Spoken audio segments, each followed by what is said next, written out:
वाईटाचा शेवट अटळ. रस्त्यावर ट्रॅफिक जाम लागला होता. पुढे कसली तरी रॅली काढण्यात आली होती. ढोल ताशांचे आवाज येत होते. ओ, काय होते हे? गरम पाण्याचे शिंतोडे उडाल्यासारखे वाटले. रस्त्याच्या कडेला उभ्या असलेल्या रिक्षातील ताई बोलत होती.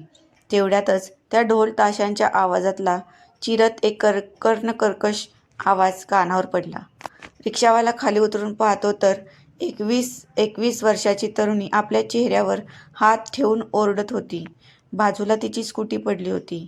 एव्हाना लोकांची गर्दी जमा झाली होती. तिच्यावर ॲसिडचा हल्ला झाला होता. रिक्षावाला आणि 2-4 लोकांनी मिळून तिला कशीबशी रिक्षात टाकली. आता तिचा जोरजोरात रडण्याचा आवाज बंद झाला होता. ती बेशुद्ध पडली होती. रिक्षा सरकारी दवाखान्यात येऊन थांबली. तिथल्या कर्मचाऱ्यांनी तातडीने तिला अपघात वॉर्डात टाकले होते. मुलीच्या पर्समधून मोबाईल काढून मिळेल त्या नंबरवर फोन करून कळवण्यात आले होते. पुढच्या 10 ते 15 मिनिटात आईवडील धावत पळत दवाखान्यात दाखल झाले. सोनू, सोनू, कुठे आहे माझी सोनू? कशी आहे? आईचा आक्रोश सुरू होता. डॉक्टर, कशी आहे माझी मुलगी? वडील विचारत होते. हे बघा, चेहऱ्यावर स्कार्फ बांधलेला होता म्हणून थोडाफार चेहरा आणि डोळे वाचले आहेत. 50% भाजले आहेत. हातालाही थोडीफार इजा झाली आहे. आता ती शुद्धीवर नाही. तिला इंजेक्शन दिले आहे. लवकरच पुढची ट्रीटमेंट करू. पोलिसांना कळवले आहे, येतीलच एवढ्यात. अहो, काय झालं आहे हे? आपल्या सोन्यासारखे पोर कुणाच्या घेण्यात नाही देण्यात नाही. कुणी केलं असेल? का केलं असेल? आईचा आक्रांत चालू होता. सोनू म्हणजे सोनाली हुशार आणि हरहुन्नरी मुलगी. अभ्यासात हुशार होतीच, पण इतरही गोष्टीत कायम पुढे असायची. कर्तृत्व स्पर्धा, गायन स्पर्धा, नृत्य, प्रत्येक ठिकाणी पहिल्या नंबरवर. नुकतीच BAची परीक्षा पास होऊन स्पर्धा परीक्षेची तयारी करत होती. सोबतच MAला ॲडमिशन घेतले होते. 2 दिवसापूर्वी कॉलेजच्या बाहेर विनाकारण गर्दी करून बसणाऱ्या टवाळखोर पोरांनी तिच्या मैत्रिणीची छेड काढली होती. म्हणून सोनालीने त्यापैकी एकाच्या कानशिलात वाजवली होती आणि चांगलेच झापले होते. त्या गोष्टीचा राग मनात ठेवून एकाने आज तिच्या चेहऱ्यावर ॲसिड फेकले होते.